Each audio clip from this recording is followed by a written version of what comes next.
సంతోషించి ఉండేవాళ్ళు. కానీ ఒక పార్టీకి సంబంధించినటువంటి భవనాన్ని కట్టుకున్నారంటే అది మిక్కిలి హేయమైనటువంటి విషయం. సిగ్గుపడాలి.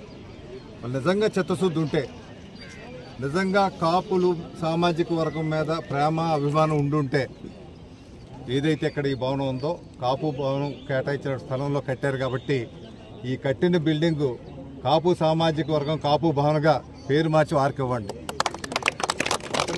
మీ చిత్తశుద్ధి నిరూపించుకోండి. వెంటనే ఈ భవనాన్ని కాపు సామాజిక వర్గానికి అప్పగించి కాపు సామాజిక భవనంగా దాని పేరు పెట్టండి. లేదు ఇక్కడ ఉన్నటువంటి పెద్దలు ఉంటారు కొంతమంది కాపు సామాజిక వర్గానికి సంబంధించిన అటువంటి పెద్దలు పేరు పెట్టండి.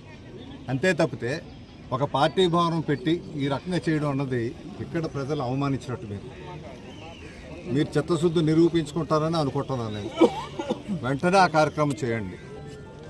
వేరే చర్యలు తీసుకోక్కర్లేకుండా, న్యాయస్థానానికి వెళ్ళక్కర్లేకుండా అటువంటి చర్యలు చేస్తే చాలా సంతోషిస్తాం. లేని పక్షంలో మా ప్రభుత్వం ఎట్టగా వస్తుంది. చంద్రబాబు నాయుడు గారు ముఖ్యమంత్రి అవుతారు.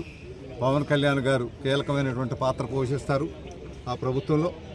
వారి ఆధ్వర్యంలో మంచి స్థలం ఇవ్వడమే కాకుండా వారు 50 లక్షలు చేశారు. ఇప్పుడు ₹1 కోట్లతో కడతాం అక్కడ కాపు భవనాన్ని. కానీ ఆ అవసరం రాదని అనుకుంటున్నా. ఎందుకంటే ఇంకా కొద్దిగా ఏమైనా ఉంటుందేమో వాళ్ళకి, మానవత్వం అన్నది ఏమైనా ఉండుంటే ఇదే భవనాన్ని కాపు భవనంగా మార్చండి. ఎందుకంటే మీరు ఏదైతే దురాక్రమణ, ఇది దురాక్రమణ జరిగింది, ఏ విధంగా అయితే ప్రభుత్వం తీసుకొని హస్తగతం చేసుకుంటుందో అది మేము చేయక్కర్లేకుండా అధికారం మీ చేతిలో ఉంది కాబట్టి మీరే ఆ పని చేయండి. మీకు గౌరవం ఉంటుంది.